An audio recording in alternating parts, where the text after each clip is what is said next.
Hi, this is the 13th Wolfman, and this is another Midnight Movie Review. As you guys may or may not know, I picked up the steelbooks of the Resident Evil movies. And while watching them, I love the first movie. Second movie's okay, but the third movie is the movie that I really love. I would say it's my favorite out of the first three movies. It's very post-apocalyptic. It's very Mad Max, Road Warrior, Waterworld. Pick a movie where it's taking place after the apocalypse, and it's very much like that. And it's in the desert. Now I was talking to Tara Fortan a while back ago, and we were talking about the movie Wrong Turn 4, and I said to him, that movie definitely was not a perfect movie.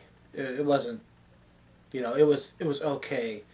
But I love movies that take place in the snow, because when you're in the snow, you get any type of crimson red into the snow, and it looks really cool. I feel the same way about movies that take place in the desert. I just love this look of abandonment, desolation.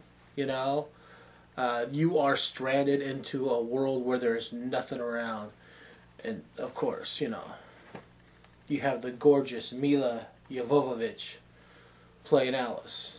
I know there's guys in this movie too, but who's looking at those? Maybe you girls are, but I'm not.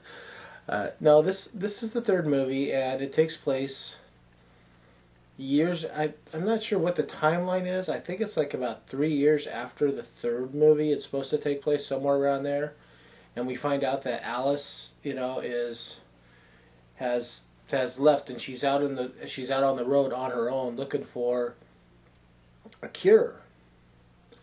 Either a cure or a place where she can reside without having to deal with the T virus. And she thinks that she found a place up in Alaska. I'd say partway through the movie, she meets up with Ali Larter playing Claire Redfield. And Claire Redfield has a little convoy of travelers that has people like Kmart, of course, Ali Larter, Oded Ferrer, I can't think of his name, but he comes back from the first, I think it was the first or second movie, but he comes back, and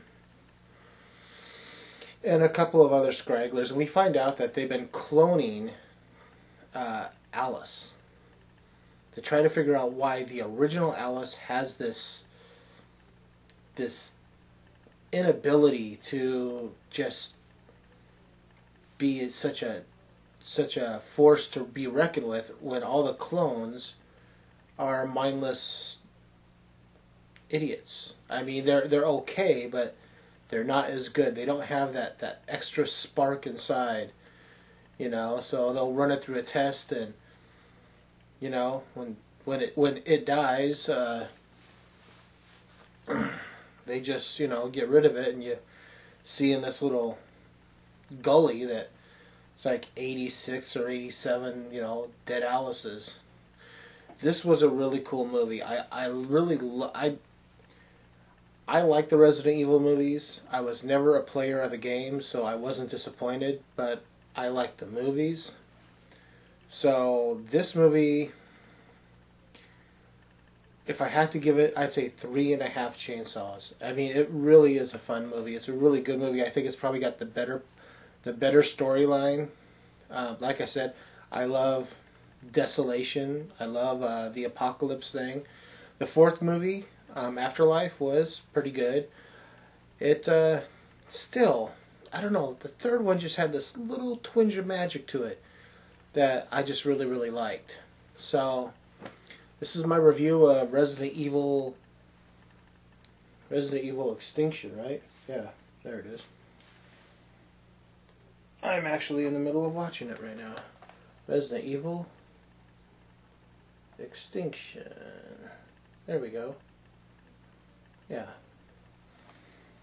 I really like these steelbooks. So, I'm the 13th Wolfman, and I'm on the prowl.